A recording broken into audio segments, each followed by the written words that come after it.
करनी ये दुख हरनी, ये सुख करनी ये दुख हरनी। श्रीमती वन में राधे राधे, बरसाने में राधे राधे, गोवर्धन में राधे राधे, बंसी वट पर राधे राधे, गोवर्धन में राधे राधे, बंसी वट में राधे राधे। या वृंदावन धाम अपार रटे जा राधे राधे,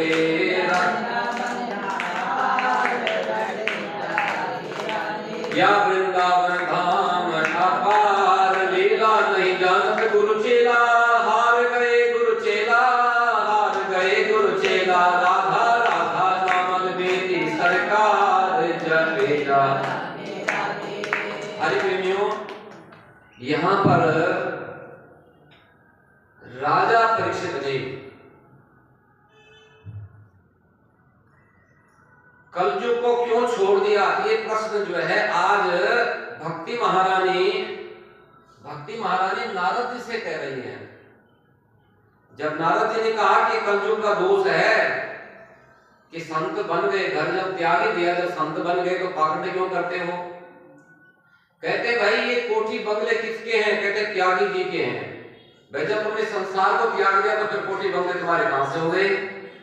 किसी ने पूछा कि ये बच्चे किसके शोर मचा रहे हैं कथा में, इस मंदिर में कथा में बच्चे किसके शोर मचा रहे हैं? किसी ने कहा कि ब्रह्मचारी के बच्चे खेल रहे हैं। अरे जब तुम ब्रह्मचारी हो तो बच्चे क्यों पैदा करे? ब्रह्मचारी तो नर नारी से दूर रहते हैं, तो बच्चे बिना नर नारी के स्पर्श से कैसे होंगे तुम्हारे?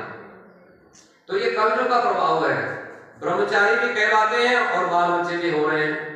त्यागी भी, हम तो त्यागी हैं जी, फिर धन भी हमको चाहिए, नोटों से जेब भरे, थैले भरे हैं, आश्रम देखो सोने चांदी से लदे पड़े हैं और संत बने हुए।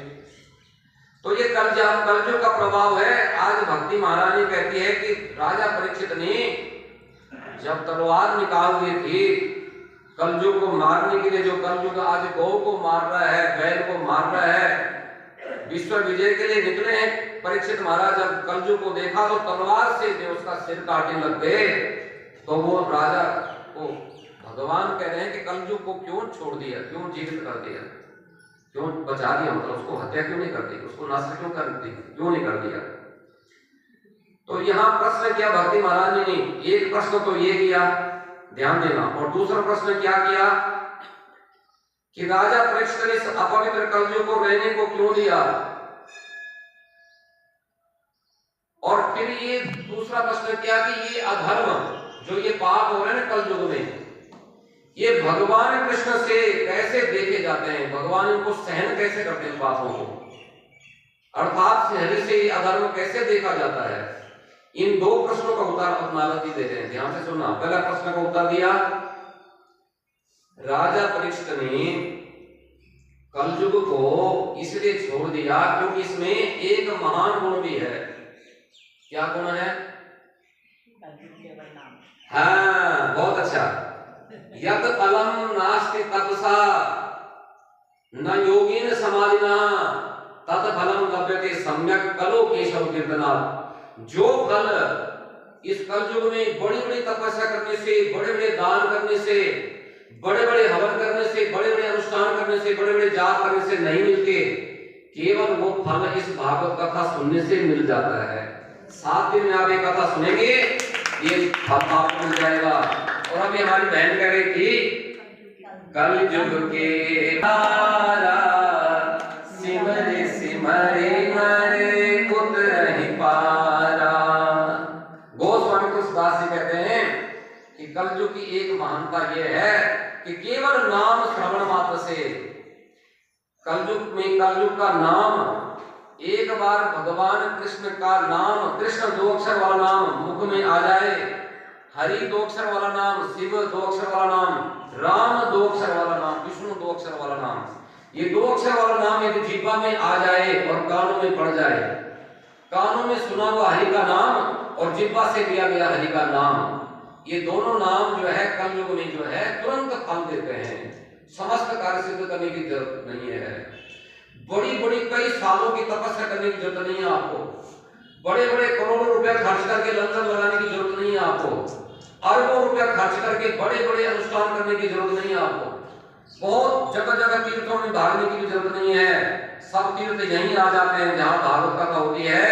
अभी मैं ये कथा आपको विस्तार सुनाऊंगा, कौन कौन तीर्थ आते हैं। ये भागवत की कथा आपने बहुत सुनी होगी, पर जो मैं आपको, और राधा नहीं आती तो वैकुंठ में, गोलोक में, साकेत लोक में कृष्ण भगवान रोते रहते। तो उनकी वजह से उन्होंने क्या करा कि वो भी वृंदावन में आ गए, और वृंदावन में जब आए तो फिर भगवान ने रास लीला करी है, महारास रचा महाराज। तो आपके जीवन में राधा रानी आएगी, मतलब भक्ति आएगी, तब आप भगवान को प्राप्त करेंगे। इस कथा का, इस पंथ भजन का ये मतलब है।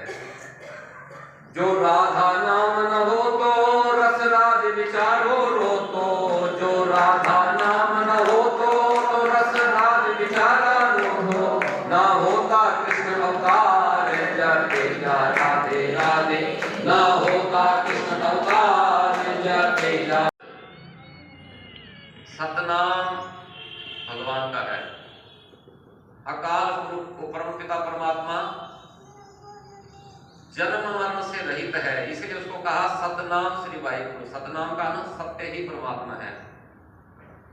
तो सबसे पहले सत्य शब्द आया, दूसरा शब्द आया चेतन स्वरूप। वो भगवान चैतन्य स्वरूप है। चैतन्य कहते हैं ज्योत प्रकाश स्वरूप है।